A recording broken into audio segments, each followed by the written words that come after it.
Halo semuanya, selamat datang di channel YouTube Android TV. Di video kali ini saya akan membagikan tutorial kepada teman-teman cara menyimpan hasil editan story di draft tersimpan Instagram. Sebelum masuk ke tutorialnya, jangan lupa untuk teman-teman subscribe dulu channel YouTube ini dan jangan lupa juga untuk nyalakan tombol loncengnya supaya kalian selalu dapat updatean terbaru dari channel YouTube Android TV. Oke, kalau gitu langsung saja kita masuk ke tutorialnya. Nah, oke teman-teman, jadi jika kita mau upload story tapi mungkin kita belum selesaikan editannya ya. Nah, mungkin kita mau edit setelahnya. Jadi daripada kita harus mengulang edit lagi, nah maka kita bisa menyimpan editan sebelumnya itu ke draft tersimpan teman-teman.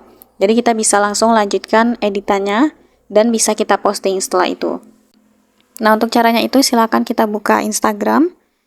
Lalu di sini saya buat story seperti biasa ya. Nah, oke, misalkan ini di sini saya tambahkan teks ya mungkin teman-teman. Atau mungkin kita sudah tambahkan musik juga. Nah, misalkan ini.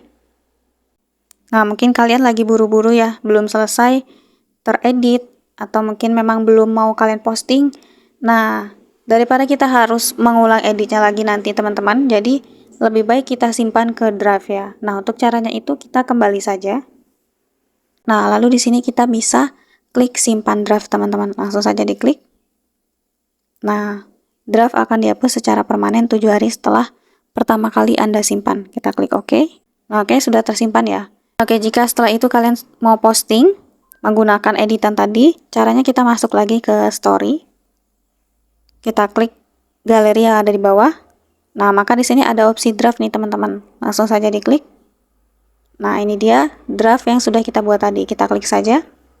Nah, maka editan kita yang sebelumnya sudah langsung tertambah di sini, teman-teman. Dan ini bisa langsung kita posting tanpa harus mengedit ulang ya. Nah, oke, ini sudah terposting ya, teman-teman, cerita dari draft yang saya buat tadi.